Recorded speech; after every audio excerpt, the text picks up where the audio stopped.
ஒரு விசேஷமாக இந்த ஜபத்தை வெற்றிகரமாய் தேவன் நடத்தி வருகிறார்.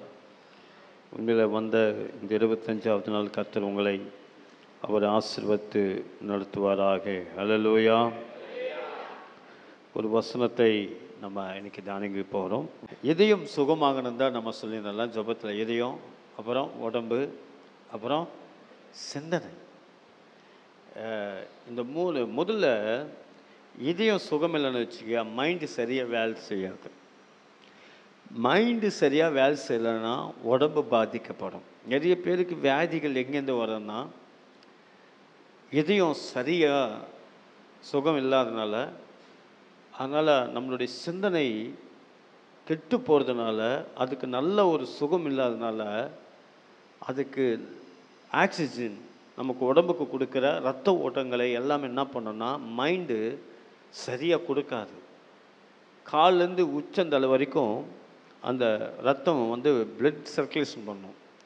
மூளைக்கு போயிட்டு தான் வரும், இதயத்துக்கு வரும், அப்படியே கால்லேருந்து எல்லாத்துக்கும் வரும். அப்படி சர்க்குலேஷன் எவ்வளோ பாசிட்டிவாக சிந்தனை இருதயம் இருக்கோ உடம்பு அவ்வளோ நல்லாயிருக்கும். மாத்திரை மருந்து கூட அப்புறமா தான் வேலை செய்யும். ஆனால் முதல் சுகம் எது கொடுக்கனா நம்மளுடைய இருதயம், நம்மளுடைய சிந்தனை தான். ஸோ இது சுகம் இல்லாதனால உடம்பு ரொம்ப எல்லா அவயவங்கள் பாதிக்கப்படும். நம்மளுடைய கிட்னி பகுதியும், லிவர் பகுதியும், நம்மளுடைய ஹார்ட்டு, கணையம், நுரையீரல், கல்லீரல், இந்த மாதிரி பலவிதமான சரீரத்தில் நமக்கு குடல் புற்றுநோய் வர்றது கூட எதனால் தெரியுமா? அந்த இதயம் மைண்டு சுகம் இல்லாதனால தான் எல்லாமே வரும். ஸோ இதுக்காகவே ஆண்டவர் ஒரு வார்த்தை எனக்கு கொடுத்துருக்கிறார். சரியான வார்த்தை நம்ம எடுத்துக்கொள்ளுவோம். 55வது சங்கீதம் 22வது வசனம். கர்த்தர் மேல் உன் பாரத்தை வைத்துவிடு, அவர் உன்னை ஆதரிப்பார். கைகள் தட்டி தேவனை மகிமைப்படுத்துவோம். ஹல்லேலூயா. நம்ம இந்த ஏன் சிந்தனை சுகம் இல்லை, இதயத்து சுகம் இல்லாமல், உடம்பு சுகம் இல்லாமல் காரணம்னா பாரம், ஒரு அழுத்தம்.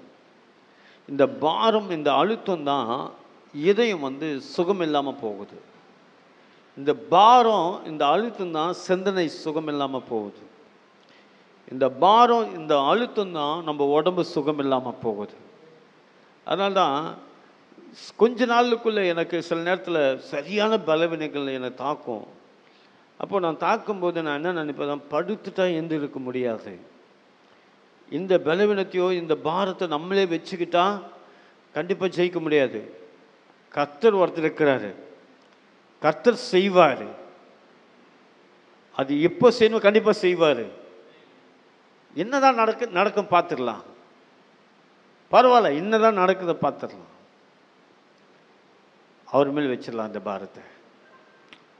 பாரத்தை நான் சுமந்தால் தான் இதயத்துக்கு பிரச்சனை. பாரத்தை நான் எடுத்துக்கிட்டால் தான் என் சிந்தனைக்கு பிரச்சனை.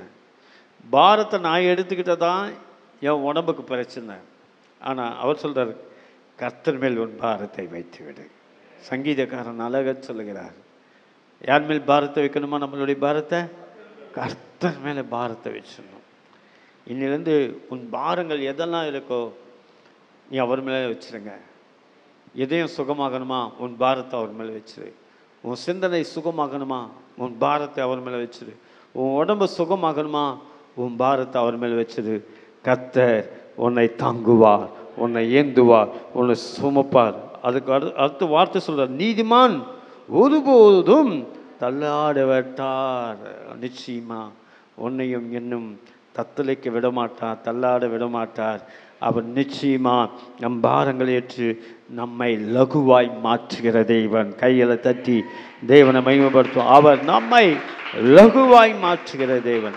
அதனால் இனிமேல் ஆண்டவரே, என் பாரத்தெல்லாம் உன் கையில் கொடுத்துட்றேன், என்னை சுகமாக்கும். கைகள் உயர்த்தி நம்ம எழுந்து நின்று நம்ம செபிக்கலாம். ஹல்லேலூயா. கர்த்தர் இந்த வார்த்தைகளை ஆசீர்வதிப்பாராக. ஹல்லேலூயா.